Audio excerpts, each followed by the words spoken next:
हरे कृष्ण। आप सभी भक्तजनों का स्वागत है आज के सत्र में। सत्र का शुभारंभ हम पहले श्री मंगलाचरण के साथ आरंभ करेंगे। ओम अज्ञानतिमिरान्धस्य ज्ञानांजन शलाकया चक्षुरुन्मिलितं येन तस्मै श्री गुरुवे नमः।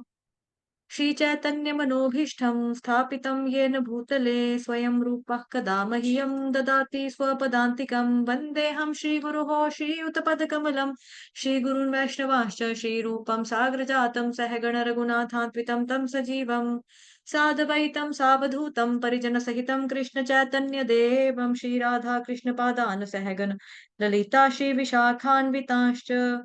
नमः ओम विष्णुपादाय कृष्णप्रेष्ठाय भूतले श्रीमते भक्ति वेदांत स्वामिन्निति नामिने। नमस्ते सारस्वते देवे गौरवाणी प्रचारिणे निर्विशेष शून्यवादी पाश्चात्य देश तारिणे। नमो महावदान्याय कृष्ण प्रेम प्रदायते कृष्णाय कृष्ण चैतन्य नामने गोर्त्विषे नमः। हे कृष्ण करुणा सिंधो दीनबंधो जगतपते गोपेश गोपिका कांत श्री राधा कांत नमोस्तुते। तप्त कांचन गौरांगी श्री राधे वृंदावनेश्वरी वृषभानुसुते देवी प्रणमामि हरिप्रिये। वाञ्छाकल्पतरुभ्यश्च कृपा सिन्धुभयेव च पतितानां पावनेभ्यो वैष्णवेभ्यो नमो नमः। जय श्री कृष्ण चैतन्य प्रभु नित्यानंद श्री अद्वैत गदाधर श्रीवासादि गौर भक्त वृंद। हरे कृष्ण कृष्ण कृष्ण हरे हरे हरे राम राम राम हरे हरे। हरे कृष्ण कृष्ण कृष्ण हरे हरे हरे राम राम राम हरे हरे। ओम नमो भगवते वासुदेवाय। ओम नमो भगवते वासुदेवाय। ओम नमो भगवते वासुदेवाय। नारायणं नमस्कृत्य नरं चैव नरोत्तमं देवीं सरस्वतीं व्यासं ततो जयमुदीरयेत्। नाम संकीर्तनं यस्य सर्वपापप्रणाशनं प्रणामो दुःखशमनस्तन्नमामि हरिं परम्। नष्टप्रायेष्व भद्रेषु नित्यं भागवत सेवया भगवते उत्तमश्लोके भक्तिर्भवति नैष्ठिकी। हरे कृष्ण। आप सभी भक्तजनों का स्वागत है आज के सत्र में। तो आज का जो हमारा शीर्षक है पहले स्कंद का वो है हम भगवान श्री कृष्ण का हस्तिनापुर से प्रस्थान और द्वारका में आगमन। भीष्मदेव से ज्ञान भरे वचन सुनकर महाराज युधिष्ठिर का शोक नष्ट हो गया और वे अपने छोटे भाइयों के साथ मिलकर पृथ्वी पर राज्य करने लगे। महाराज युधिष्ठिर के राज्यकाल में वर्षा नियमित रूप से होती थी और पृथ्वी समस्त प्राणियों के लिए प्रचुर मात्रा में अन्न फल सब्जियां आदि प्रदान करती थी। प्रसन्न गाय अपने भारी थनों के साथ सदैव धरती को अपने रिश्ते दूध से नम रखती थी। इतना ही नहीं, नदियां समुद्र पहाड़ियां पर्वत वन लताएं तथा औषधियां राजा को प्रत्येक मौसम में प्रचुर कर देते थे। चूंकि महाराज युधिष्ठिर धर्म नियमों के आधार पर राज्य कर रहे थे, इसलिए उनकी प्रजा मानसिक उद्वेगों शारीरिक रोगों और अत्यधिक सर्दी तथा गर्मी जैसी प्राकृतिक समस्याओं से मुक्त थी। भगवान श्री कृष्ण कुछ महीने हस्तिनापुर में रहे और फिर उन्होंने वहां से प्रस्थान करने के लिए महाराज युधिष्ठिर से अनुमति मांगी। कृष्ण ने महाराज युधिष्ठिर का सम्मान करते हुए उनके चरणों में प्रणाम किया और बदले में राजा ने उन्हें उठकर उनका आलिंगन किया। तत्पश्चात श्री कृष्ण अन्य सबों को प्रणाम करके अथवा आलिंगन करके अपने रथ पर आरूढ़ हो गए। उस समय सुभद्रा द्रौपदी कुंती उत्तरा गंधारी धृतराष्ट्र युयुत्सु कृपाचार्य धौम्य तथा पांडवगण यानी कि अर्जुन को छोड़कर, क्योंकि वे श्री कृष्ण के साथ जा रहे थे, लगभग मूर्छित हो गए। उनके लिए अपने प्रिय भगवान से विरह का विचार मात्र असहनीय हो रहा था। उनके हृदय द्रवीभूत हो उठे। वे कभी अपलक नेत्रों से भगवान श्री कृष्ण को निहारते और कभी चिंता आतुर होकर यहाँ वहां इधर उधर देखते। महल की अन्य स्त्रियां भी भगवान के अंतिम दर्शन के लिए आई। अत्यंत कठिनाई से उन्होंने अपने आंसुओं को नियंत्रित किया, क्योंकि वे जानती थी कि प्रस्थान के समय ऐसे आंसू अशुभ हो सकते हैं। लज्जा और स्नेह वश कुरुवंश की स्त्रियां अपने महलों की छतों से भगवान के ऊपर पुष्प वर्षा कर रही थी और साथ ही भगवान के समान सम्मान में विभिन्न प्रकार के नगाड़े ढोल तथा अन्य वाद्य यंत्र बज रहे थे। अर्जुन ने भगवान के ऊपर एक रत्न जड़ित छत्र थामा हुआ था, जबकि उद्धव और सात्यकी उन्हें पंखा झल रहे थे। ब्राह्मण मंगलाचरण कर रहे थे, सॉरी गा रहे थे, और महल की छत पर जमा स्त्रियां परस्पर में द्वारका में श्री कृष्ण की रानियों तथा वृंदावन की गोपियों के परम सौभाग्य की चर्चा कर रही थी। भगवान की दिव्य लीलाओं की ऐसी चर्चा वेदों के मंत्रोच्चार से कहीं अधिक आकर्षक होती है। भगवान श्री कृष्ण ने मंद मुस्कुराते हुए उन स्त्रियों की तरफ देखा और उनके भक्ति भाव को स्वीकार किया। तत्पश्चात वे नगर से बाहर चल पड़े। महाराज युधिष्ठिर ने श्री कृष्ण के साथ जाने के लिए सेना की एक छोटी सी टुकड़ी भेजी और स्नेहवश अपने भाइयों के साथ कुछ दूरी तक उनके साथ चले। अंततः श्री कृष्ण ने पांडवों से घर लौट जाने का आग्रह किया और तब वहां से वे द्वारका जाने वाले मार्ग पर आगे बढ़े। भगवान श्री कृष्ण कुरुजांगल, पांचाल, शूरसेना, ब्रह्मार्वत,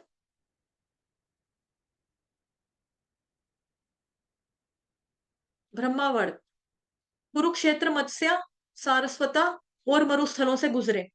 प्रत्येक संध्या में वे अपनी यात्रा को विश्राम देते, जिससे वे सूर्यास्त के समय जाने वाली पूजा इत्यादि कर सकें।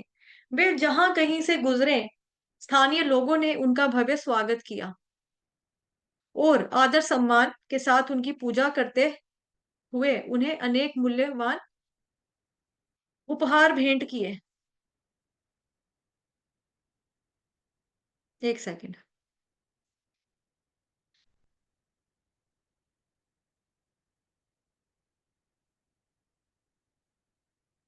अंततः सोवीर एवं आभीर प्रांतों से होते हुए भगवान श्री कृष्ण अपनी द्वारका नगरी में पहुंचे और अनर्थ नाम से भी विख्यात है, जो ठीक है, जो अनर्थ नाम से भी विख्यात है। द्वारका की सीमाओं पर पहुंचकर भगवान श्री कृष्ण ने अपना 5 जन्य शंख बजाते हुए आगमन की सूचना दी। श्री कृष्ण को लालिमा युक्त होठों से स्पर्श से श्वेत शंख भी लाल हो गया था और प्रतीत होता था मानो कोई श्वेत हंस लाल कमल पुष्पों की कोमल डंडियों में खेल रहा हो। द्वारकावासी लंबे समय से भगवान के वीरा में त्रस्त थे, परंतु जैसे ही उन्होंने उस दिव्य ध्वनि को सुना, वे चिर प्रतीक्षित भगवान के दर्शन हेतु तुरंत दौड़कर नगर के बाहर आ गए। आनंद भरे वचनों से उनका स्वागत करते हुए द्वारका वासियों ने भगवान को अनेक उपहार भेंट स्वरूप प्रदान किए। वहां एकत्रित जन समुदाय ने कहा, हे भगवान, यह हमारा परम सौभाग्य है कि आज हमें फिर से आपकी छत्र छाया प्राप्त हुई है। अब हम फिर से आपके स्नेह भरी दृष्टि से युक्त मुस्कुराते मुख का दर्शन कर सकेंगे। हे कमल नेत्र प्रभु, जब भी आप अपने मित्रों और परिजनों से मिलने मथुरा एवं हस्तिनापुर जाते हैं, आपके विरा में एक एक क्षण हमें एक युग के समान प्रतीत होता है। उस समय आपको ना देख पाने के कारण हमारे ये नेत्र व्यर्थ हो जाते हैं। हे नाथ, यदि आप सदैव बाहर ही रहेंगे, तो फिर हम किस प्रकार अपना जीवन धारण कर पाएंगे।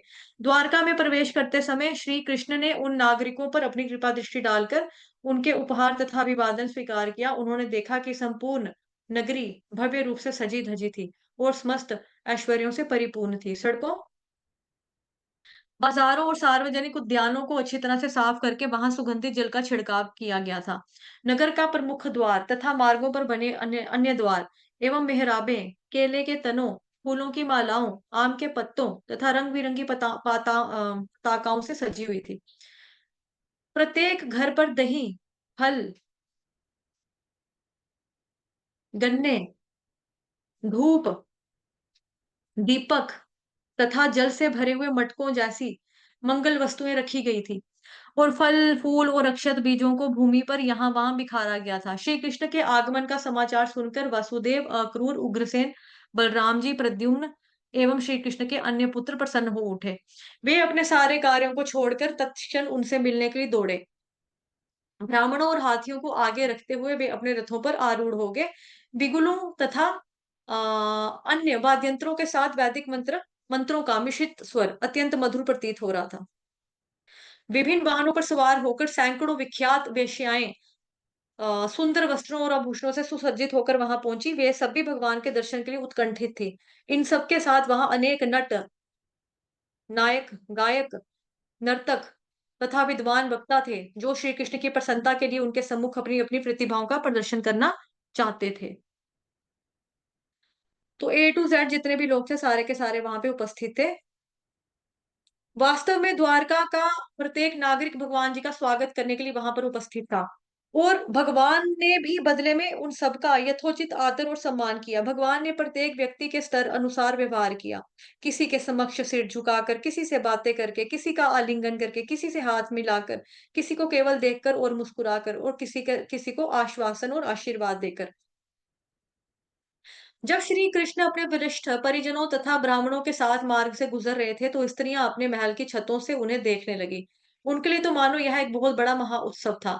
यद्यपि द्वारकावासी प्रतिदिन समस्त सौंदर्य के आगार पर भगवान श्री कृष्ण को देखते थे, परंतु फिर भी वे कभी संतुष्ट नहीं हुए। मार्ग से गुजरते हुए श्री कृष्ण के सिर के ऊपर एक छत्र उन्हें तेज धूप से बचा रहा था। दोनों ओर से भक्त मोर पंखों के बने पंखों से उन्हें हवा कर रहे थे तथा सड़कें पूरी तरह से फूलों से सजी हुई थी। सुंदर पीतांबर वस्त्रों में भगवान ऐसे प्रतीत होते थे मानो कोई काला बादल एक साथ सूर्य, चंद्रमा, बिजली और इंद्रधनुष से घिरा हुआ हो। जैसे ही श्री कृष्ण ने अपने पिता के महल में प्रवेश किया, देवकी सहित उनकी अन्य माताओं ने उन्हें गले से लगा लिया।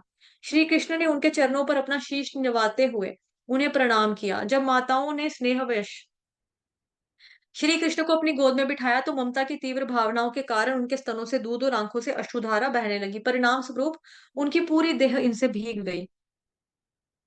वहां से निकलकर श्री कृष्ण अपने महलों में आए और विरह के लंबे समय के पश्चात अपने स्वामी को देखकर सब रानियां हर्षोल्लास से भर उठी। अब तक मानो वे ध्यान अवस्था में बैठी हुई थी, लेकिन अब अचानक श्री कृष्ण को देखकर लज्जाते हुए उन्होंने अपनी हथेलियों से अपने अपने चेहरों को ढक लिया। अपने नेत्रों और कोनों से श्री कृष्ण को देखते हुए अब सब रानियों ने सर्वप्रथम श्री कृष्ण का अपने हृदयों की गहराइयों में कसकर आलिंगन किया। फिर अपने नेत्रों से उनका आलिंगन किया और अंत में अपने पुत्रों को श्री कृष्ण के पास भेजकर उनके माध्यम से आलिंगन किया। यद्यपि रानियों ने अपनी भावनाओं को रोकने के भरसक प्रयत्न किए, परंतु इतने लंबे समय के बाद अपने स्वामी के दर्शन करके वे अपनी आंसुओं को बहने से रोक नहीं पाई। ये सरल हृदया स्त्रियां श्री कृष्ण को अपना प्रेमी और पति मानती थी, और चूंकि श्री कृष्ण कभी भी उन्हें छोड़कर नहीं जाते थे, उन्हें लगता था कि मानो वो उनकी मुट्ठी में है। परंतु वास्तव में तो श्री कृष्ण की अगाध महिमाओं से अनभिज्ञ थी। यद्यपि उनकी मंत्रमुग्ध मुस्कानें और कामुक दृष्टि कामदेव को भी मात देने की शक्ति रखती थी, लेकिन फिर भी वे कभी भी श्री कृष्ण की इंद्रियों को झकझोर नहीं पाई। भगवान पूरी तरह से उनसे निरासक्त थे। तो यहाँ पे भगवान जी के बारे में बताया जा रहा है। ठीक है, पहले तो जो भी अभी तक हमने पढ़ा उसमें तो कुछ भी एक्सप्लेन करने वाली चीज है ही नहीं है, बिकॉज बहुत ही इजी और सरल भाषा का इस्तेमाल है बुक में। तो भगवान जी जो है उनका मतलब बताया जा रहा है कि श्री कृष्ण की इंद्रियों को कोई भी झकझोर नहीं पाया।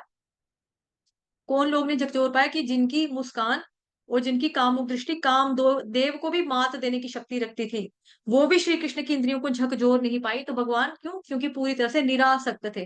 भगवान के अंदर कोई आसक्ति उस तरह की नहीं है। यही भगवान की भगवत्ता है। भौतिक प्रकृति के गुणों के निकट संपर्क में रहते हुए भी वे उनसे अप्रभावित रहते हैं।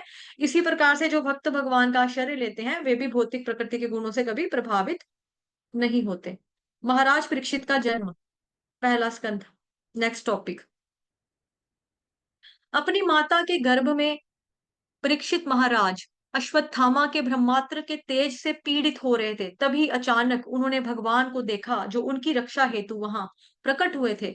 भगवान का आकार अंगूठे के समान था और उनकी चार भुजाएं थी। वे श्याम वर्ण के थे और उन्होंने देदीप्यमान पीत वस्त्र धारण किए हुए थे। सुनहरे मुकुट और कुंडलों से युक्त भगवान अपनी गदा को निरंतर घुमाते हुए अश्वत्थामा द्वारा छोड़े हुए के साथ तेजी से उसको उसी तरह से नष्ट कर रहे थे, जिस प्रकार सूर्य उदित होते ही प्रातःकालीन कोहरे को नष्ट कर देता है। तो जैसे होता है ना, कभी उपमा के माध्यम से यहाँ पर समझाया जा रहा है।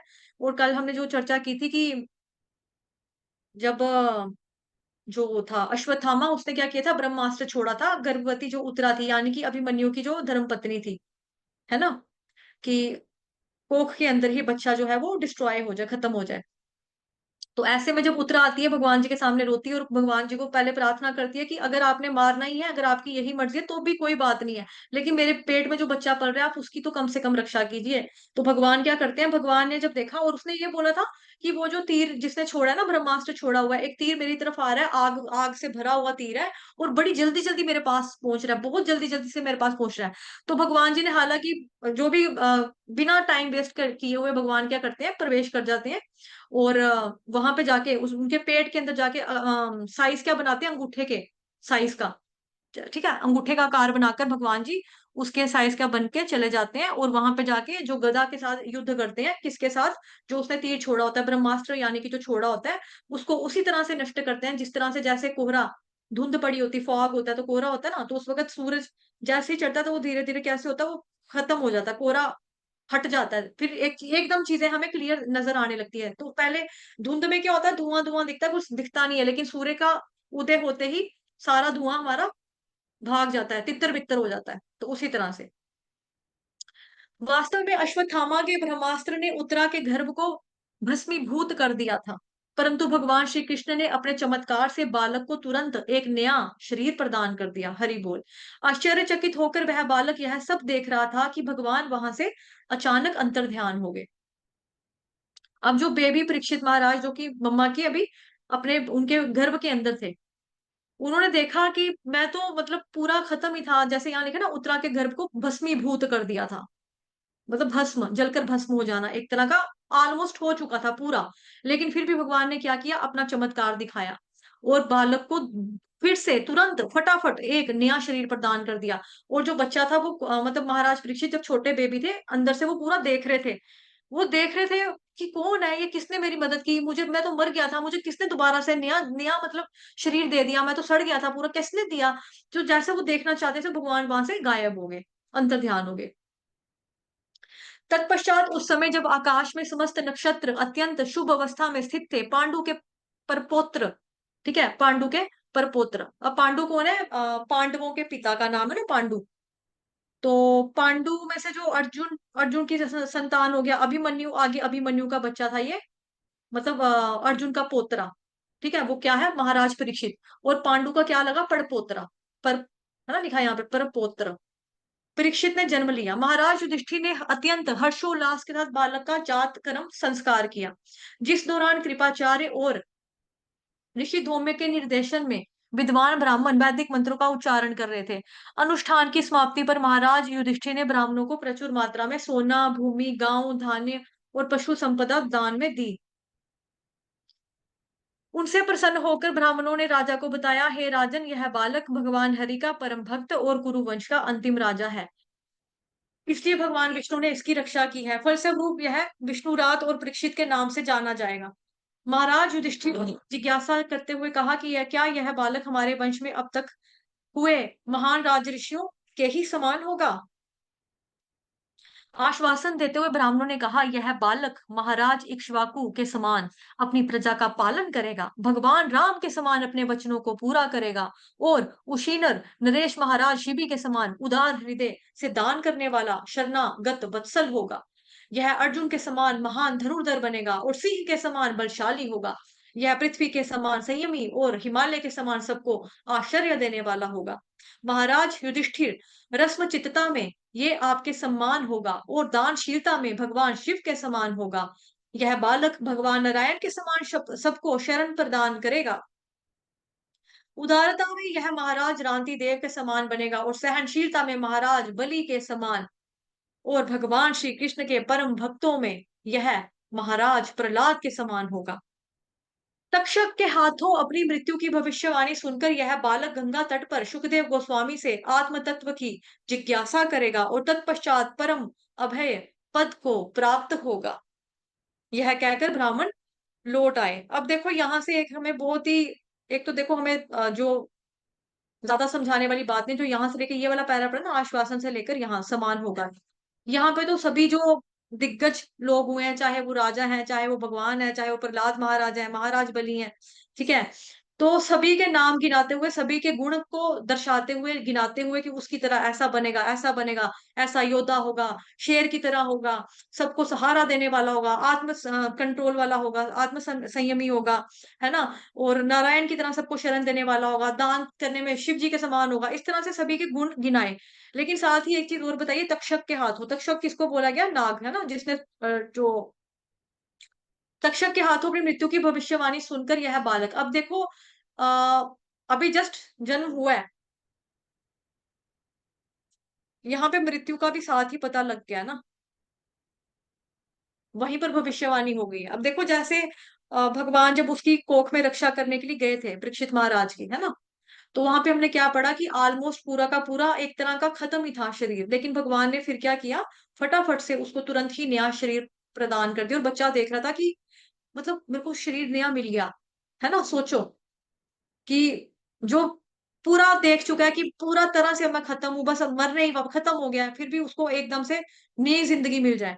उसके बाद संसार में आ गया बच्चा, जब आ गया तो इसकी तरह होगा, उसकी तरह होगा, सबके नाम गिना दिए, साथ ही ये भी बता दिया कि इस तरह से इसकी मृत्यु भी होगी।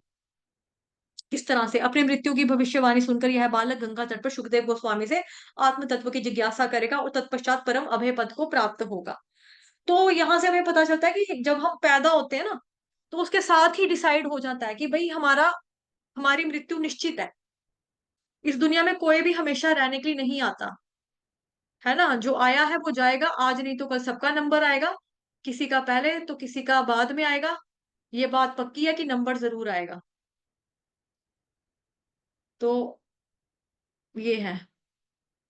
अब देखो जैसे देखा जाए कोई इंसान हो ऐसे, वो साथ ही खुशियां मनाए कि इतना अच्छा बच्चा, शूरवीर बच्चा हमारे घर में आ गया जी, साथ ही उसकी मृत्यु का समझ कि ऐसे ऐसे करके मरेगा, है ना? तो इंसान खुश हो इन गुणों के ऊपर या दुखी हो? मतलब नॉर्मल इंसान की अगर हम बात करें कि अगर किसी को बोले किसी के घर में मतलब कि, अब देखो जैसे अर्जुन है, अर्जुन खुद बैठा लेकिन बेटा तो मर गया ना, बेटा मर गया, पोता आया गोद में, तो महाराज युधिष्ठिर जो है उसके ताऊ है, मतलब दादू, मतलब कि दादा ताया बोलेंगे ना, दादा ताया हैं। तो उनको, वो राजा है, उनको पता लग रहा है और उसके बाद फील करना ऐसे।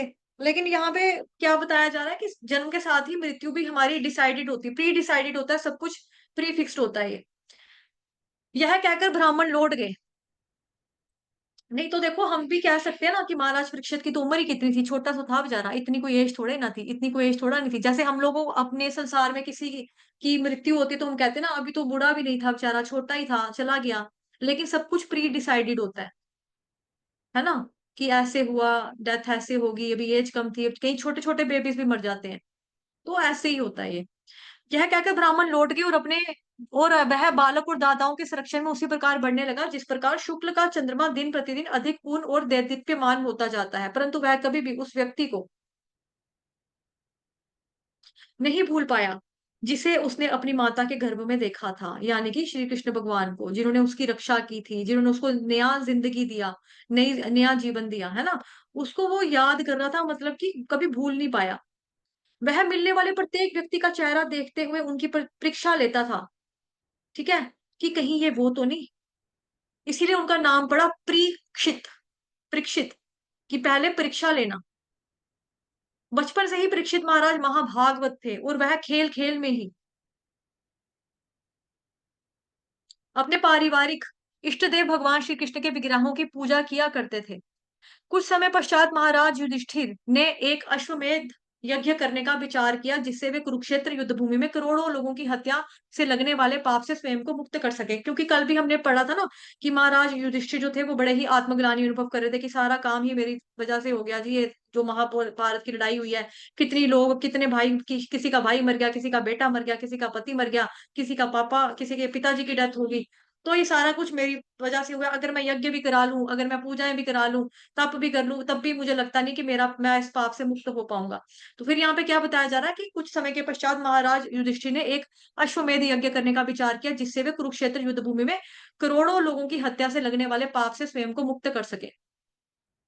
चूंकि युद्ध में शाही खजाना समाप्त हो चुका था, इसलिए भगवान श्री कृष्ण ने उन्हें हिमालय पर्वत के निकट पड़े हुए सोने के ढेर को लाने का परामर्श दिया, जो महाराज मरुत के महान यज्ञ के पश्चात अब तक वहीं पर पड़ा हुआ था। इस प्रकार भगवान श्री कृष्ण के निर्देशन में और एकमात्र उनकी संतुष्टि के लिए महाराज युधिष्ठिर ने 3 अश्वमेध यज्ञ किए। इन यज्ञों के समापन के पश्चात भगवान श्री कृष्ण कुछ महीनों तक हस्तिनापुर में ही रहे और तत्पश्चात द्वारका के लिए प्रस्थान किया, जिसका पिछले अध्यायों में वर्णन किया जाएगा।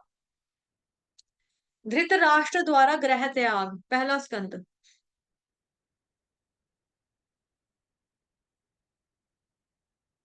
अगला शीर्षक। अपने तीर्थ अपने तीर्थाटन के दौरान विदुर जी की भेंट मैत्रेय ऋषि से हुई।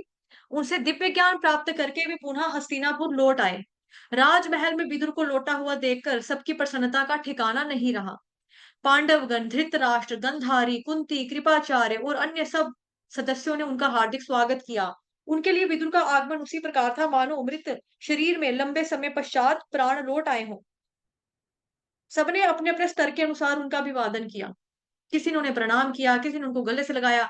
परंतु अनेक वर्षों के विरह के पश्चात जब इस पुनर्मिलन पर वहां उपस्थित प्रत्येक व्यक्तियों की आंखों से आंसू बह रहे थे, खुशी के आंसू बह रहे। स्वादिष्ट भोजन और पर्याप्त विश्राम के पश्चात महाराज युधिष्ठिर ने उन्हें एक सुखद आसन प्रदान किया और उनसे पूछा, आदरणीय चाचा जी, क्या आपको स्मरण है कि किस प्रकार आपने सदैव उसी प्रकार हमारी रक्षा की, जिस प्रकार एक पक्षी अपने पंखों से अपने बच्चों की रक्षा करता है। हम अपनी माता के साथ प्रायः निसहाय थे और आपने हमें अनेक विपदाओं से बचाया। इतने वर्षों से तीर्थाटन करते हुए आपने किस प्रकार अपना पालन किया। आपके जैसे भक्त तो स्वयं में ही तीर्थ होते हैं। चूंकि आप सदैव अपने हृदय में भगवान को धारण करते हैं, इसलिए आप जहां कहीं भी जाते हैं वह स्थान तीर्थ बन जाता है। निश्चित ही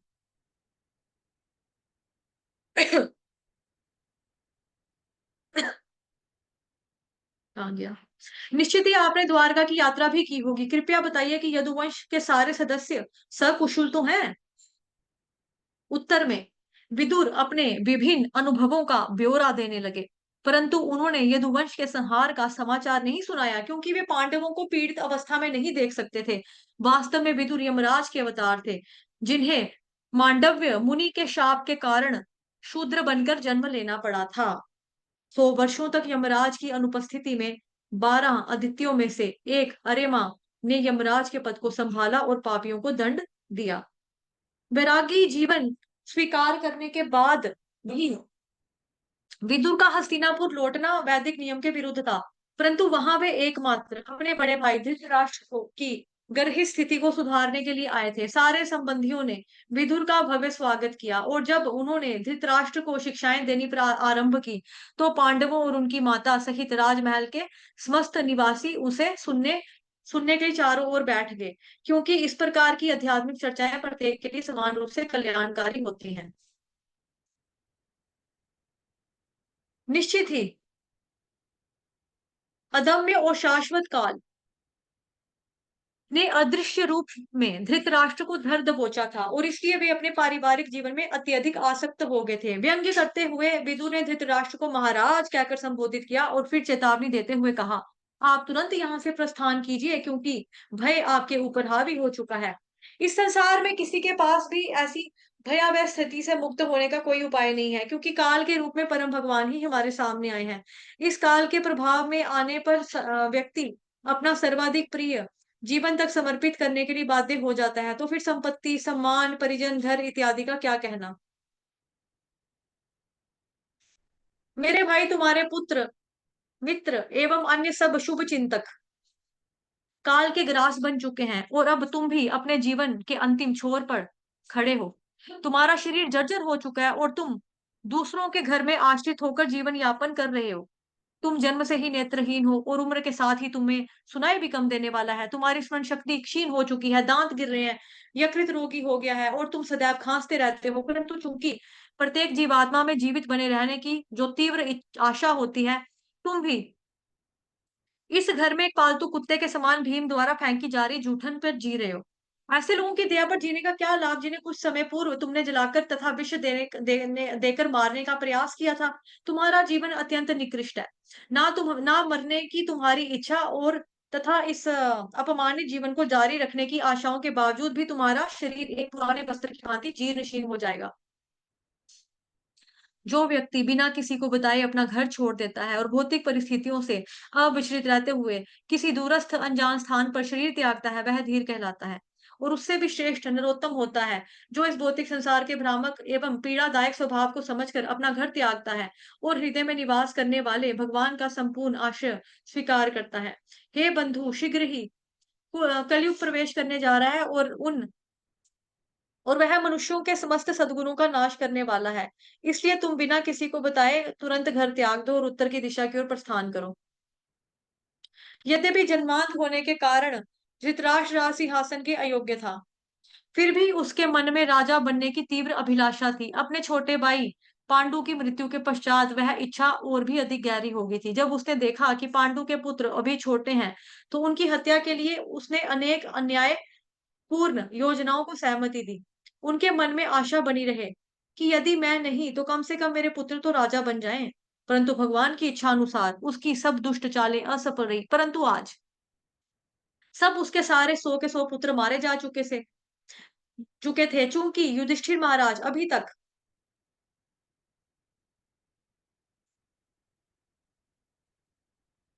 क्योंकि युधिष्ठिर महाराज, एक मिनट रुको।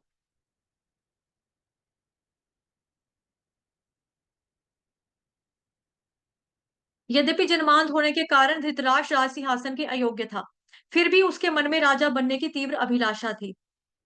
अपने छोटे भाई पांडु की मृत्यु के पश्चात उसकी इच्छा और अधिक गहरी हो गई थी। जब उसने देखा कि पांडु के पुत्र अभी छोटे हैं, तो उनकी हत्या के लिए उसने अनेक अन्यायपूर्ण योजनाओं को सहमति दी। उसके मन में ये आशा बनी रही कि यदि मैं नहीं तो कम से कम मेरे पुत्र तो राजा बन जाए। परंतु भगवान की इच्छा अनुसार इसकी सब दुष्ट चालें असफल रही। परंतु आज उसके सारे 100 के 100 पुत्र मारे जा चुके थे। चूंकि महाराज युधिष्ठिर अभी तक उसका सम्मान एक राजा के रूप में किया करते थे, वह उसी मोह में जीता हुआ उसी राज राजसी ठाट बाट का भोग कर रहा था।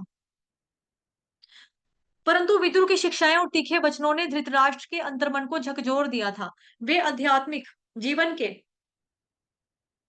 वे आध्यात्मिक जीवन के विषय में पूरी तरह विश्वस्त हो चुके थे। इसलिए उन्होंने दृढ़ मन से अपने समस्त पारिवारिक संबंध को एक झटके में काट दिया। उसी रात वे बिना किसी को बताए चुपचाप घर से भी निकल पड़े। मुक्ति के इस पथ पर उनके साथ उनकी धर्मपत्नी गंधारी भी थी, यद्यपि अब वे उससे आसक्त नहीं रहे थे। अगले दिन प्रातः महाराज युधिष्ठिर और अपने यथावत धार्मिक कार्य संपन्न किए। उन्होंने अपनी पूजा की, सूर्य देव के लिए यज्ञ की और ब्राह्मणों को दान दिया। तत्पश्चात घर के वरिष्ठ सदस्यों को प्रणाम करने के लिए जब उन्होंने महल में प्रवेश किया, तो उन्होंने देखा कि वहां पर उनके ताऊ और ताई वहां नहीं थे। चिंताग्रस्त होकर उन्होंने संजय से पूछा, हमारे वृद्ध नेत्रहीन ताऊ जी कहाँ चले गए? आज कहाँ चले गए? और हमारे नित्य हितैषी विदुर जी कहाँ हैं? और मेरी माता गंधारी? वे अपने पुत्रों की मृत्यु पर अत्यधिक संतप्त रहते थे और मैंने भी उनके साथ सदा कृतघ्न भरा व्यवहार किया। कहीं मेरे अपराधों को गंभीरता से लेते हुए उन्होंने गंगा जी में जल समाधि तो नहीं ले ली? अपने स्वामी के अचानक नदारद हो जाने के कारण शोक से व्याकुल संजय के मुख से चाहते हुए भी कोई शब्द नहीं निकल रहे थे। जैसे तैसे उसने अपने मन को संयमित करके अपनी बुद्धि को बटोर कर और अपनी आंखों से बहते हुए आंसुओं को पोंछ कर संजय से कहा, महाराज, मैं आपके ताऊ जी धृतराष्ट्र, चाचा विदुर और गांधारी के विषय में कुछ नहीं जानता। उन महान आत्माओं ने तो मुझे पूरी तरह से ठग लिया है। संजय इस प्रकार कह ही रहे थे कि वहां पर नारद मुनि आ पहुंचे। उनके इस अचानक आगमन से पांडवगण आश्चर्यचकित होकर तुरंत खड़े होकर उन्हें प्रणाम करते हुए उनका स्वागत किया। तब युधिष्ठिर महाराज ने कहा, हे ऋषिवर, मुझे ये नहीं मालूम कि मेरे ये तीनों प्रियजन कहाँ चले गए हैं। हे देव ऋषि, आप हमारे जीवन रूपी जहाज के अगुआ हैं। मैं आपसे निवेदन करता हूँ कि संकट की इस घड़ी में मुझे आप सही दशा बताएं।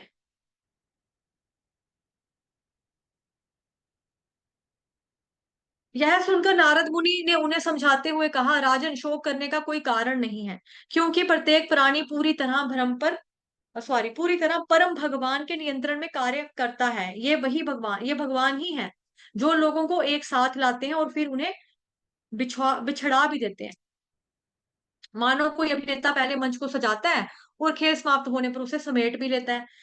जिस प्रकार एक बैल अपनी नाक में बंधी हुई रस्सी से नियंत्रित होता है, उसी प्रकार संपूर्ण मानवता वैदिक शास्त्रों में दिए गए नियमों द्वारा नियंत्रित है। विरा की पीड़ा केवल मोहजन्य स्नेह के कारण है, इसका अन्य कोई कारण नहीं है।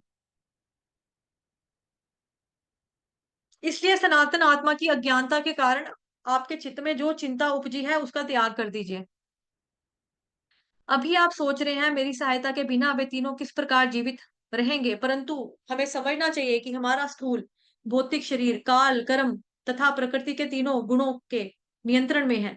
और चूंकि एक दृष्टि से स्वयं यह स्वयं सदैव सांप के मुख में लटका रहता है, यह किस प्रकार अन्यों का संरक्षण कर सकता है। जीवन के लिए कठोर संघर्ष प्रकृति का अटल नियम है। यहाँ शक्तिशाली जीव अपने से दुर्बल का शिकार करके अपना पालन करता है। इसलिए आप एक चित्त होकर भगवान श्री कृष्ण का चिंतन करो। उन्होंने देवताओं की सहायता करने के लिए पहले ही पृथ्वी के बोझ को कम कर दिया है। और जब तक भगवान इस धरा पर उपस्थित हैं, तब तक तुम अपने कर्तव्यों का समुचित निर्वाह करो।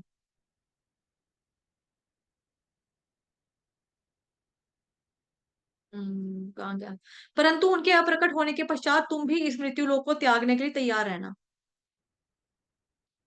धृतराष्ट्र, गंधारी और विदुर यहाँ से सप्त स्रोत गए हैं, जो हिमालय के दक्षिण में है। उस स्थान पर सप्त ऋषियों की प्रसन्नता हेतु गंगा 7 धाराओं में बहती रहती है। वहां नदी तट पर धृतराष्ट्र प्रतिदिन 3 बार स्नान और अग्निहोत्र यज्ञ करके तथा केवल जलपान द्वारा अष्टांग योग का पालन कर रहे हैं।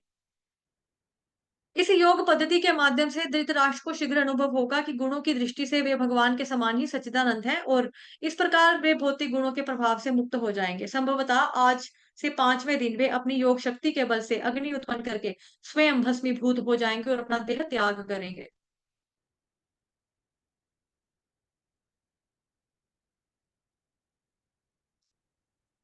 जब पतिव्रता गंधारी अपने पति को कुटिया सहित दहकते हुए देखेगी, तो वह भी एक चित्त होकर उसमें सती हो जाएगी। अब गांधारी जो है, उनके कैरेक्टर्स में से हमने स्टार्टिंग में ही देखा है महाभारत में कि उनके अगर जो स्वामी यानी कि महाराज धृतराष्ट्र जो है वो नेत्रहीन थे, तो उन्होंने आंखें होने के बावजूद भी अपनी आंखों पर पट्टी बांध दी। ठीक है। अब यहाँ पर एक और चीज बताई जा रही है कि जब वो देखेंगी कि मतलब कि उनके जो स्वामी है वो अग्नि में मतलब वो जलकर भस्म हो गया पूरा, तो वो भी उसी उसी में सती हो जाएगी। यह सब देखने के पश्चात विदुर सुख और दुख की मिश्रित भावनाएं लिए उस स्थान से चले जाएंगे। सुख और दुख मतलब कि दोनों। दुख होगा कि मेरे भाई की हत्या होगी, सुख एक तरह से ये भी है कि देखो मेरी भाभी जो है कितनी पतिव्रता स्त्री है। एक ये भी है, एक रीजन हो सकता है। दूसरा ये भी कि मतलब कि काफी दुख देखे इन दोनों ने। एक तरह से एक होता है ना कि चलो जैसे हम लोग भी भौतिक जगत में कहते हैं चलो जूं ही भुगत रहा था बेचारा, चलो ठीक है गया। लेकिन यहाँ पर जो उनका देखा है, यहाँ पे उन्होंने पश्चाताप भी किया है पहले, है ना। ऊपर जो हमने पढ़ा है कि किस तरह से वो आ, ये देखो नदी तट पर धृतराष्ट्र प्रतिदिन 3 बार स्नान करेगा, अग्निहोत्र यज्ञ करेंगे, जलपान द्वारा अष्टांग योग, केवल जलपान द्वारा अष्टांग योग का पालन कर रहे हैं। तो इस तरह से अपने आप एक तरह की तपस्या कर कर वो निकले हैं, तपस्या कर कर। तो 5वें दिन भी अपनी योग शक्ति के बल से इतना अष्टांग योग किया कि योग शक्ति में से क्या गया अपना इतना ज्यादा मतलब कि उसके अंदर शक्ति उत्पन्न हो जाएगी कि वो अग्नि प्रकट कर लेंगे। ठीक है। अपने ही अंदर से अग्नि प्रकट करके उसी अग्नि में भस्मीभूत हो जाएंगे और अपना देह त्याग करेंगे। खैर वैसे पुराने जमाने में इस तरह का जो अष्टांग योग था ना, वो बहुत ज्यादा कोई मुश्किल नहीं था। आज भी कई लोग जो है इस चीज की प्रैक्टिस करते हैं। बट हम लोगों को भक्ति योग के बारे में ही बताया जाता है कि भक्ति योग जो बेस्ट है और आसान है। आसान है लेकिन चीप नहीं है। इसके साथ आप एक बात हमेशा याद रखना कि भक्ति योग के बारे में जगह जगह पे भगवत गीता में भागवतम में लिखा है कि सरल विधि है, सुगम और सरल प्रोसेस है, इजी है। लेकिन इजी का मतलब ये नहीं होता कि कोई चीप है। कि भक्ति भक्ति आसान है कि सुबह उठो, आरती करो, जप करो, भगवान जी को भोग लगाओ, वही प्रसाद रूप में पाओ। आसान है, मुश्किल नहीं है। लेकिन सस्ता नहीं है। ठीक है। सस्ता और आसान होने में फर्क है। तो उनके सुख और दुख की जो मिश्रित भावनाएं थी, मतलब कि मिक्स हो गया था। भावनाएं लेकर उस स्थान से वो चले जाएंगे। अपने भाई को एक मुक्त योगी के पद को प्राप्त हुआ देखकर विदुर आश्चर्यचकित हो जाएंगे, परंतु उन्हें इस बात का खेद भी होगा कि वो उन्हें भगवान जी का शुद्ध भक्त नहीं बना पाए। अब क्यों यहाँ पे लिखा है? क्योंकि यहाँ पे अष्टांग योग के माध्यम से हुआ ना जो भी हुआ। अगर वो भक्ति योगी होते, भक्ति करके जाते, तो कहाँ जाते? भगवान जी के धाम जाते, शुद्ध भक्त बनकर जाते। तो वो शुद्ध भक्त बनकर नहीं गए, एक अष्टांग योगी की तरह प्रैक्टिस कर गए। तो यहाँ पर हमें ये चीज भी देखने को मिल गई है। ठीक है। यह सूचना देकर नारद मुनि ने आकाश मार्ग से प्रस्थान किया और देव ऋषि की शिक्षाओं को हृदयस्थ करके महाराज युधिष्ठिर समस्त शोक और दुख से मुक्त हो गए। हरे कृष्ण।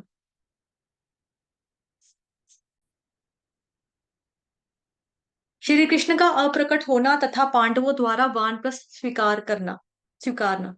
पहला स्कंद। अर्जुन भगवान श्री कृष्ण के अन्य यदुओं की कुशल कुशल क्षेम जानने तथा भगवान की भावी योजनाओं की जानकारी लेने के लिए द्वारका गए थे। अनेक महीने बीत गए और वे हस्तिनापुर नहीं लौटे। चिंतित महाराज युधिष्ठिर को चारों ओर अपशकुन दिखाई देने लगे, जो शाश्वत कालचक्र की बदलती दिशाओं को सूचित कर रहे थे। महाराज युधिष्ठिर का हृदय भय से भर उठा।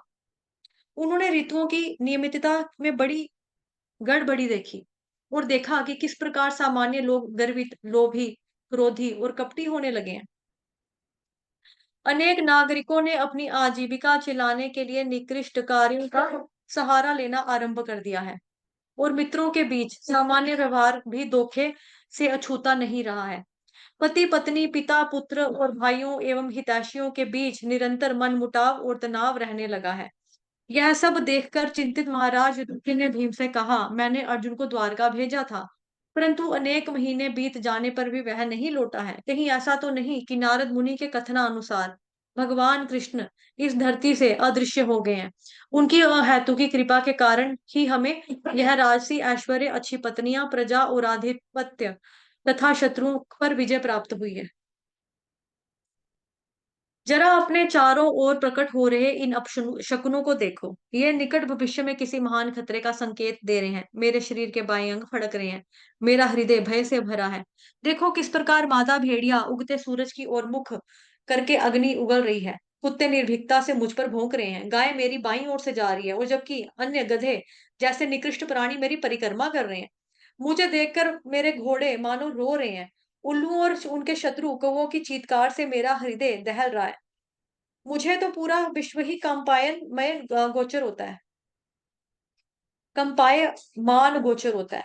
बादल विहीन आकाश में तेज बिजली गरज रही है। भयंकर तूफान के कारण चारों दिशाएं धूमिल हो गई हैं। सर्वत्र अंधकार व्याप्त है। जब मैं आकाश में देखता हूं तो लगता है मानो सितारों के झुंड परस्पर लड़ रहे हैं। नदियां, सरोवर और मन ये सब अशांत और व्याकुल हैं। घी ने भी जलना बंद कर दिया है। हमारे ऊपर काल की यह कौन सी बड़ी घड़ी आ गई है? गायें दूध नहीं दे रही हैं और खड़े खड़े केवल आंखों से अश्रुपात कर रही हैं। मंदिर में श्री विग्रह भी रोते हुए तथा पसीने से लथपथ प्रतीत हो रहे हैं। लगता है वे मंदिर छोड़कर जा रहे हैं।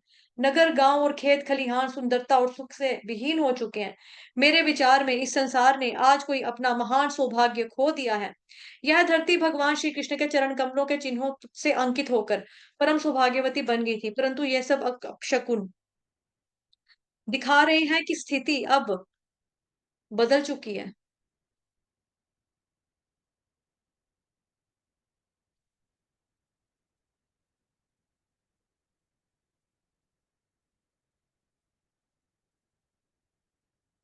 उसी समय अर्जुन द्वारका से लौट आए। जैसे ही उन्होंने महाराज युधिष्ठिर को प्रणाम किया, महाराज उसके पीले चेहरे पर अभूतपूर्व निराशा के चिन्हों को स्पष्ट पढ़ पा रहे थे। अर्जुन का सिर नीचे झुका हुआ था और उसके कमल सदृश नेत्रों से निरंतर अश्रुपात हो रहा था। नारद मुनि की भविष्यवाणी का स्मरण करते हुए युधिष्ठिर ने अपने छोटे भाई से पूछा, अच्छा कृपया अर्जुन बताओ कि मधु, भोज, दर्शा और सात्वत, अंधक और यदुवंश के हमारे समस्त मित्र, सगे संबंधी कुशलता पूर्वक अपना समय व्यतीत तो कर रहे हैं ना?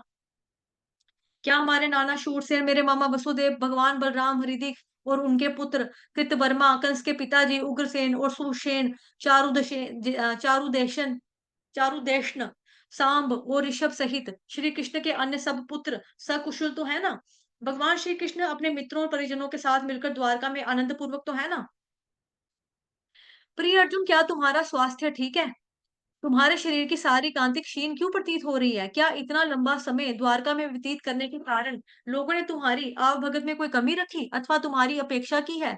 क्या किसी ने तुमसे कटु वचन कहे या तुमको कोई धमकी दी है? क्या तुम अपने किसी वचन का पालन करने में असफल रहे हो अथवा तुम किसी योग्य व्यक्ति को ध्यान दान नहीं दे पाए हो? अर्जुन, कहीं तुम अपनी शरण में आए किसी ब्राह्मण, बालक, गाय, स्त्री या रोगी व्यक्ति की सहायता करने में असफल तो नहीं रहे? क्या तुमने अपनी किसी निम्न चरित्र वाली स्त्री के साथ संग किया है? क्या तुमने उन वृद्धों और बच्चों को भोजन देने से पहले भोजन किया है, जो तुमसे पहले भोजन प्राप्त करने के योग्य थे? अथवा तुम कोई और निंदनीय कार्य कर बैठे हो, या तुम्हारे मुख पर छाई हुई गहरी की निराशा कहीं इसलिए तो नहीं कि तुम अपने सर्वाधिक प्रिय मित्र भगवान श्री कृष्ण को खो बैठे हो? प्रिय अर्जुन, तुम्हारी इस गहरी उदासी का मुझे इसके अतिरिक्त अन्य कोई कारण नहीं दिखाई दे रहा है। तो सारे कारण जो थे उन्होंने गिना दिए, ये तो नहीं है, ये तो नहीं है, ये तो नहीं है, मतलब पूरा सवाल एकदम से शुरू हो गए। श्री कृष्ण के विरह में बुरी तरह से पीड़ित अर्जुन का मुख और हृदय दोनों ही सूख गए थे, चूंकि उनका कंठ निरंतर आंसू बहाने से अवरुद्ध हो चुका था। वे युधिष्ठिर महाराज के प्रश्नों का ठीक ठीक उत्तर नहीं दे पाए। फिर अपनी आंसुओं और तीव्र श्वास को रोकते हुए अर्जुन श्री कृष्ण द्वारा उनके रथ हाँके जाने तथा अन्य मैत्रीपूर्ण घटनाओं का स्मरण करने लगे। प्रतिक्षण श्री कृष्ण के प्रति उनका स्नेह बढ़ता जा रहा था। अंत में अर्जुन ने बोलना आरंभ किया। हे राजन, जिन भगवान ने मेरे साथ सदैव एक मित्र जैसा व्यवहार किया, अब वो मुझे छोड़कर चले गए हैं। इसलिए मेरी वे शक्तियां जिन्हें देखकर देवता गण भी विस्मित हो जाते थे, मेरे पास नहीं रही। अब मैं भगवान कृष्ण को खो चुका हूँ। मेरी उनकी अनुपस्थिति में यह संपूर्ण जगत उसी प्रकार शून्य प्रतीत होता है, जिस प्रकार से प्राणों के बिना शरीर। यही उनकी कृपा का परिणाम था कि मैं द्रौपदी के स्वयंवर में समस्त राजकुमारों को पछाड़ गया और इंद्र एवं अन्य देवताओं को परास्त करके खांडव वन को निगलने वाली अग्नि की सहायता की। यह केवल उन्हीं का प्रताप था कि भीमसेन ने जरासंध का वध किया और महाभैरव यज्ञ में बलि हेतु बंदी बनाए राजा मुक्त हो पाए। उन्हीं भगवान में उन्हीं भगवान ने हमें दुर्वासा मुनि की क्रोधाग्नि से भी बचाया। उन्हीं के कारण मैं युद्ध में अपने शौर्य से भगवान शिव को प्रभावित करके स्वर्ग लोकों तक पहुंच पाया। महाभारत की युद्ध भूमि में भीष्म पितामह, द्रोणाचार्य, कर्ण, भूरिश्रवा, सुशर्मा, शल्य, जयद्रथ और बाहलिक जैसे वीरों ने मुझ पर अकाट्य अस्त्र शस्त्रों से वार किया, परंतु श्री कृष्ण की कृपा से वो मेरा बाल भी बांका नहीं कर पाए। राजन, भगवान श्री कृष्ण और मैं, हम दोनों एक साथ खाते थे, सोते थे, खाली समय में एक दूसरे के साथ जीवन का आनंद लेते थे। कई बार हम एक दूसरे के सामने अपनी वीरता की डींगे हाँका करते थे, और यदि कृष्ण स्वयं को बढ़ा चढ़ाकर बताते तो मैं व्यंग करके करते हुए बोलता था, ओ मित्र, तुम बिल्कुल सच कह रहे हो। जिस प्रकार एक सच्चा मित्र अपने मित्र को क्षमा कर देता है, परस्पर घनिष्ठ संबंध होने के कारण भगवान मेरे उन तुच्छ वचनों को का बुरा बिल्कुल नहीं मानते थे और मुझे क्षमा कर देते थे। जब वे कोई मज़ाक करते तो उनका मुख सुंदर दिव्य मुस्कान से सुशोभित हो जाता था और अत्यंत मधुर प्रतीत होता। उनकी सब बातों का स्मरण करके मेरा हृदय दुःख के अनंत सागर में डूबा जा रहा है। उनके विरह में मुझे अपना हृदय सूना दिखाई पड़ता है। जब मैं उनकी रानियों को हस्तिनापुर ले जा रहा था, तो ग्वाल डाकुओं के एक समूह ने मुझ पर आक्रमण करके मुझे परास्त कर दिया। मैं वही अर्जुन हूँ, मेरा रथ भी वही था, वही मेरे घोड़े थे और मेरे हाथों में वही गांडीव, धनुष और बाण था। परंतु श्री कृष्ण की अनुपस्थिति में सब कुछ शून्य हो गया। हे राजन, जहां तक द्वारका वासियों का प्रश्न है, मैं आपको बताना चाहूंगा कि ब्राह्मणों के शाप के कारण वे चावल से बनी एक सूरा पीकर मदमत्त हो गए थे और आपस में लड़कर एक दूसरे का वध कर दिया। अब केवल 4 या 5 यदु ही जीवित शेष हैं, परंतु मैं जानता हूँ कि यह सब भगवान की इच्छा का ही परिणाम है। जिस प्रकार बड़ी मछली छोटी को निगल जाती है, उसी प्रकार भगवान ने पृथ्वी के बोझ को कम करने के लिए शक्तिशाली यदुओं के द्वारा कम शक्तिशाली यदुओं का विनाश करवा दिया। भैया, अब मैं उन उपदेशों का आश्रय लेना चाहता हूँ कि यो युद्ध भूमि में जो युद्ध भूमि में मुझे श्री कृष्ण ने दिए थे, क्योंकि मैं जानता हूँ कि मेरे धधकते हृदय के लिए वही एकमात्र औषधि है। विष्णु पुराण और ब्रह्म पुराण में निम्नलिखित वर्णन पाया जाता है। एक समय स्वर्ग की सुंदर अप्सराओं ने अपनी सेवा से अष्टवक्र मुनि को प्रसन्न कर दिया, और बदले में मुनि ने उन्हें वरदान दिया कि भावी जन्म में भगवान श्री कृष्ण उनके पति बनेंगे। अष्टावक्र मुनि का शरीर 8 स्थानों से टेढ़ा था, और वे अत्यंत अजीब चाल से चलते थे। इसे देखकर उनमें से कुछ युवतियां अपनी हंसी को रोक नहीं पाई। उन्हें हँसता हुआ देखकर मुनि क्रोध से आग बबूला हो उठे थे। उन्होंने सबको श्राप दे दिया कि भगवान की पत्नी बनने के बावजूद भी वे सब डाकुओं द्वारा अपहरण कर ली जाएंगी। यह शाप सुनकर दुखी उन युवतियों ने अष्टावक्र को शांत करने के लिए अनेक प्रयास किए, और अंत में उन्होंने उन्हें फिर से आशीर्वाद दिया कि अपहरण करने के बाद आप लोगों का दोबारा से मिलन श्री कृष्ण भगवान से हो सकेगा। इसलिए अष्टावक्र मुनि के वचनों को रखते हुए भगवान श्री कृष्ण स्वयं उन डाकुओं का रूप लेकर आए और अपनी ही पत्नियों का अपहरण किया। अन्यथा यदि कोई साधारण डाकू भगवान की पत्नियों को हाथ लगाने का प्रयास करता, तो वह सब रानियां तत्क्षण वहां से अंतर्ध्यान हो जाती। दूसरे शब्दों में, इस संसार से प्रस्थान करने के पश्चात भगवान श्री कृष्ण ने अपने भक्तों को अपने धाम वापस बुलाने के लिए अनेक प्रकार की परिस्थितियों को निर्माण किया। इस प्रकार अर्जुन ने श्रीमद् भगवद गीता में दी गई भगवान की शिक्षाओं पर बारंबार मनन करते हुए तथा हृदय में भगवान के चरण कमलों का धारण करके अपने मन को समस्त भौतिक कल्मशों से मुक्त किया। वास्तव में अर्जुन अब कभी भी भगवान के उपदेशों को भूले नहीं थे, परंतु भगवान से विरह की गहन भावनाओं तथा भगवान की अंतरंगा शक्ति आत्म माया के प्रभाव से ऐसा प्रतीत हुआ कि वे भूल गए थे। साथ ही महाराज युधिष्ठिर ने भगवान श्री कृष्ण के अंतर्ध्यान होने और यदुवंश के विनाश का समाचार सुना, तो उन्होंने अपना सर्वस्व त्याग कर भगवत धाम लौटने का निश्चय कर लिया। अर्जुन की बातों को सुनकर महारानी कुंती ने भी उसी प्रकार का दृढ़ निश्चय किया कि वे भी एक चित्त से भगवान श्री कृष्ण का चिंतन करने लगी। जिस दिन भगवान श्री कृष्ण ने इस पृथ्वी से अपनी लीलाओं को समेटा था, उसी दिन से कली का प्रभाव बढ़ने लगा था, और परिणाम स्वरूप अनेक अपशकुन प्रकट होने लगे थे। महाराज युधिष्ठिर इन सब सूक्ष्म बातों को समझने में अत्यंत बुद्धिमान थे।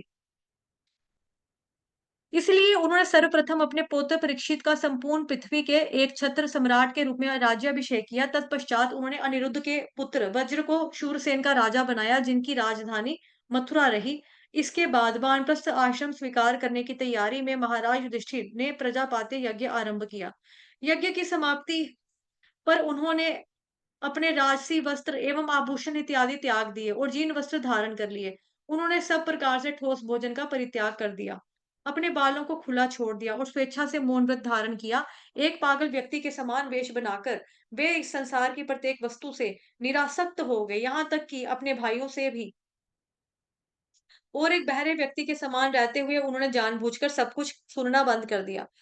शारीरिक चेतना भी पूरी तरह परित्याग करके तथा भगवान श्री कृष्ण के चिंतन में तल्लीन होकर महाराज ऋषि ने तुरंत उत्तर दिशा की ओर प्रस्थान किया। कलयुग के पदार्पण को भांपते हुए अन्य पांडवों ने भी अपने बड़े भाई के पद चिन्हों का अनुगमन किया। भगवान श्री कृष्ण के चरण कमलों को अपने जीवन की सर्वोच्च लक्ष्य बनाकर उनका निरंतर चिंतन करते हुए वे भी युधिष्ठिर महाराज के पीछे पीछे चलने लगे। इस प्रकार स्वर्ण समाधि में अंतर्लीन होकर उन्होंने इसी उसी देह में भगवान श्री कृष्ण के सर्वोच्च लोक धाम गोलाक वृंदावन को प्राप्त किया। अपने तीर्थाटन के दौरान विदुर जी ने प्रभास क्षेत्र में अपना देह त्याग करके पितृलोक के स्वामी महाराज यमराज के पद को पुनः प्राप्त किया। जब द्रौपदी ने देखा कि सारे पांडव उसकी ओर ध्यान दिए बिना ही निकल पड़े हैं, उसने भी अपने मन को पूरी तरह से भगवान श्री कृष्ण पर केंद्रित किया और सुभद्रा के साथ उन दोनों ने भी महान पतियों की गति प्राप्त की। हरे कृष्णा कृष्ण कृष्ण हरे हरे, हरे राम राम राम हरे हरे। हरे हरे कृष्णा कृष्ण कृष्ण कृष्ण हरे हरे हरे, हरे राम राम राम हरे हरे। हरे कृष्ण कृष्णा कृष्ण हरे कृष्ण हरे हरे हरे, हरे राम हरे राम राम राम राम हरे हरे। वाञ्छाकल्पतरुभ्यश्च कृपा सिन्धुभ्येव च पतितानां पावनेभ्यो वैष्णवेभ्यो नमो नमः।